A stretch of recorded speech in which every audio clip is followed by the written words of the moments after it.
Well, welcome to the official kickoff of the National World War II Museum's 18th International Conference on World War II. I'm Stephen Watson. Yes, thank you. I'm Stephen Watson, and I have the privilege of being the president and CEO here at the National World War II Museum. And Paul, I got to start by saying they've given me 45 minutes on the timer here, so I promise not to use them all, so I'll be out of here quickly. But it is great to see everyone here tonight at the Madeleine and Paul Hilliard Conference Center here at the Higgins Hotel. And I know many of you joined us today for our pre-conference symposium on special forces and special operations of World War II. It was an enlightening day and a great way to start this full weekend. And once again, this year, we have a sold-out conference, and I want to thank each and every one of you for being here and being a part of it. And I also want to welcome our audience that's joining us online. This is an ever-growing and more important part of the International World War II Conference. And just to give you a sense of how many people watch online, last year's conference has now had close to 350,000 people watch the sessions. So pretty dramatic. When we started with the online stream about 15 years ago, it was me, Jeremy, and Nick. So we've come a long way. So now it's time for one of our most treasured and favorite traditions here at the National World War II Museum, which is to take a moment to recognize a few special members of our audience. And I want to start by recognizing Paul Hilliard. And I don't see Madeleine here, but Madeleine, if you're in the room, I want to recognize them too.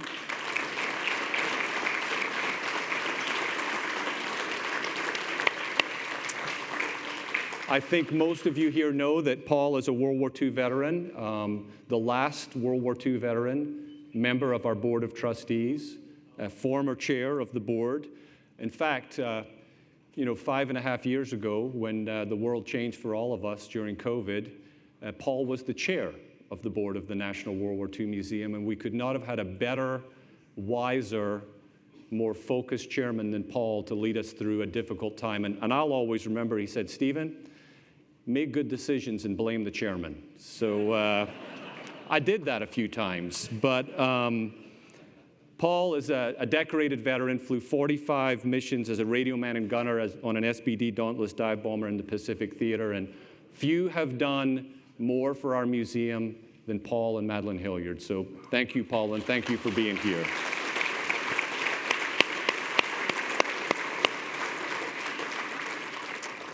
I would also like any veterans or active duty military to please stand and be recognized for your service to our country. Thank you.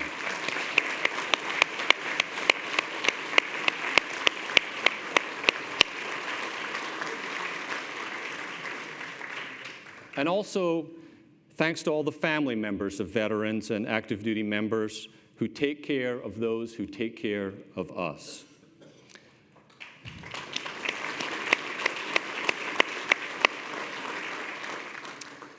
We also have several of our past and present members of the museum's Board of Trustees who are with us this evening.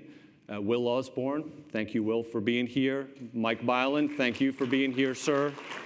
Bob Hayes, Paul Hilliard, of course. Deborah Lindsay, I think, is here as well tonight. And, of course, Nick Mueller, the museum's founding president and CEO. And Nick, as I think most of you know, 21 years ago, spearheaded the idea of an international conference at the World War II Museum. We got a delayed start thanks to Hurricane Katrina, but nonetheless, we persevered and we had the first event, a magnificent event in 2006. And thank you, Nick, for getting this started and for being part of every single conference.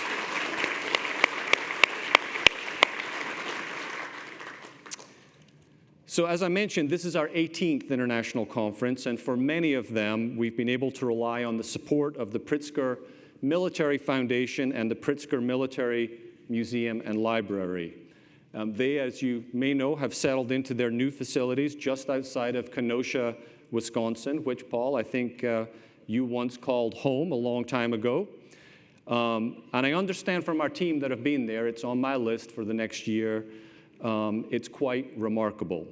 And we're honored to have with us this weekend the recently appointed president of the Pritzker Military Museum and Library, Scott English. So, Scott, thank you for being here, sir. We had a great visit yesterday, and Scott, I hope this will be the first of many international conferences that you're able to attend, and please convey our gratitude to Colonel Pritzker and the team at the PMML. Thank you, sir. So just a few other folks I want to acknowledge. This conference would, of course, not be possible without countless individuals who work behind the scenes, and I just want to take a moment to recognize a few of them. We have a great conference planning committee that worked tirelessly between these conferences to make sure that they continue to meet the standards that you all expect. We have several of the committee members here tonight. Alex Ritchie, I know, is here. I haven't seen her yet, but I saw her at a distance.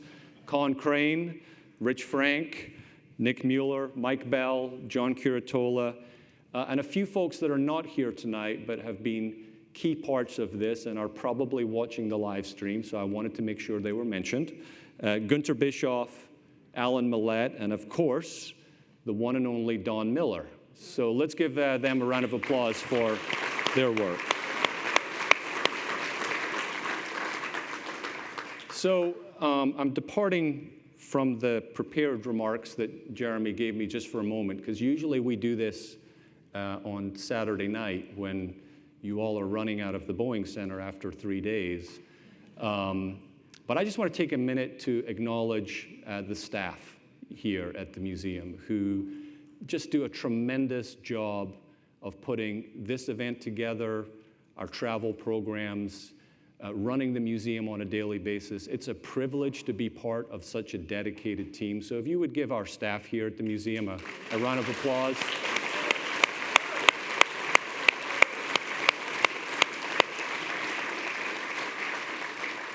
And of course, two people in particular are largely responsible for this event. And they are, as you know, Jeremy Collins and Connie Gentry. So big round of applause for Jeremy and Connie.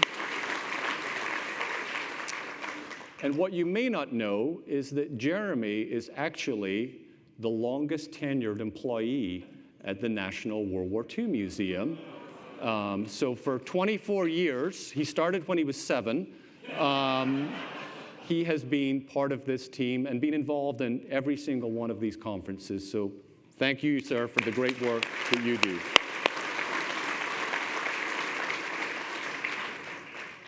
And last but certainly not least, I'd like to thank the 31 world-class speakers, and boy, did we see it today, who are sharing their time and expertise with us this weekend. Would you all please stand and be recognized? And thank you for being here.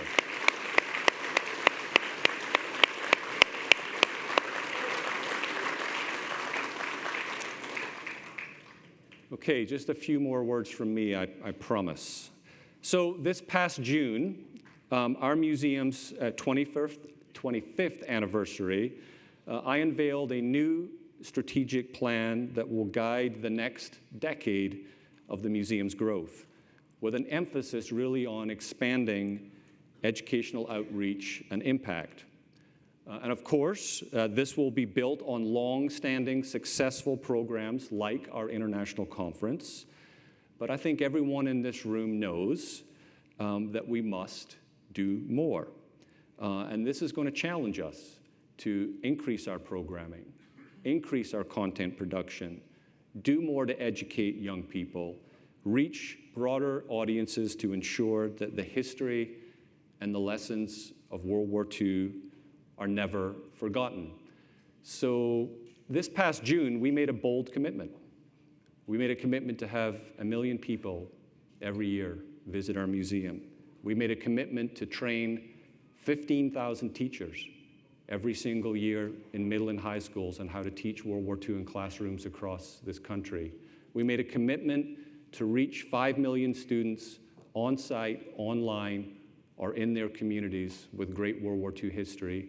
And we made a commitment to reach 100 million people through our digital content annually over the next decade.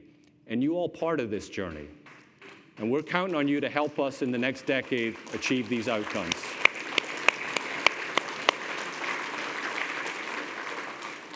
And I think this is part of what makes this museum great. We know that it will never be enough, and we always have to look forward and think about creative ways that we can continue to bring World War II to new audiences. And the good news is we're already making important progress on the goals in that strategic plan. Some of you heard about one of the new initiatives this morning, but we are so excited about it and know it's worth repeating. So now it's my pleasure to call to the stage the Executive Director of the Jenny Craig Institute for the Study of War and Democracy, Dr. Mike Bell. Thank you. Thanks, Steve.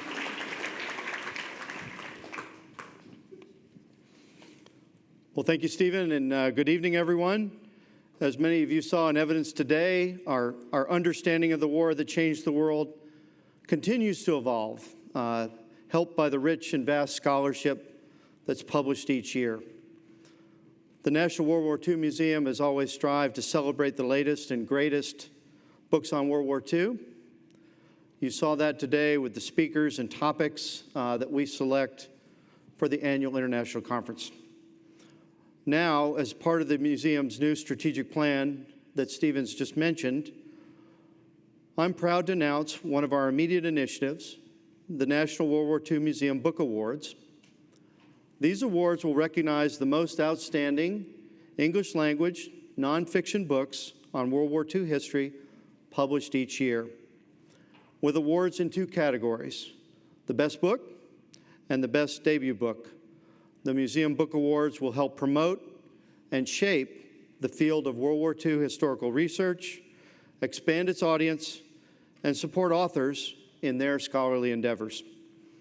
Now let me tell you about each award. The Best Debut Book in World War II History Award will recognize an excellent book of World War II from a first-time published author with a prize of $10,000.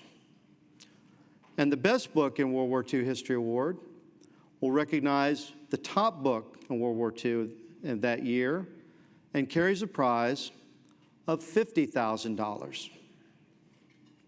These awards will generate visibility of their work, support awardees' continued research, writing, contributions to the Library of World War II. Finalists and awardees will be announced each spring, and we envision that winning authors in both categories will be hosted at the National World War II Museum to participate in a public program to showcase and discuss their work. Now, a bit about the selection committees. Each award category will have its own 3-member selection committee consisting of leading scholars in the field of World War II history, including members of the museum's Presidential Counselors Advisory Board, experts from our Jenny Craig Institute for the Study of War and Democracy, and members of the museum's broader community of scholars. In their deliberations, the committees will value works with scholarly merit, the integrity of the research, overall readability, originality, and consider the distinguished contribution they make to our understanding of World War II. You may ask, what's the process? The process for 2026, nominations for the 2026 Book Awards will be accepted from January 1st, 2026 through December 31st of that year. All nominations must have a publication date during the calendar year. The 2026 award winners will be announced in early 2027, and publishers can submit titles on behalf of authors by visiting our Book Awards page. As the museum strives to become the most accessible source for trusted knowledge on the American experience in World War II, we are excited to further our commitment to recognizing and supporting authors, both new and established, in the wide-ranging field of World War II scholarship.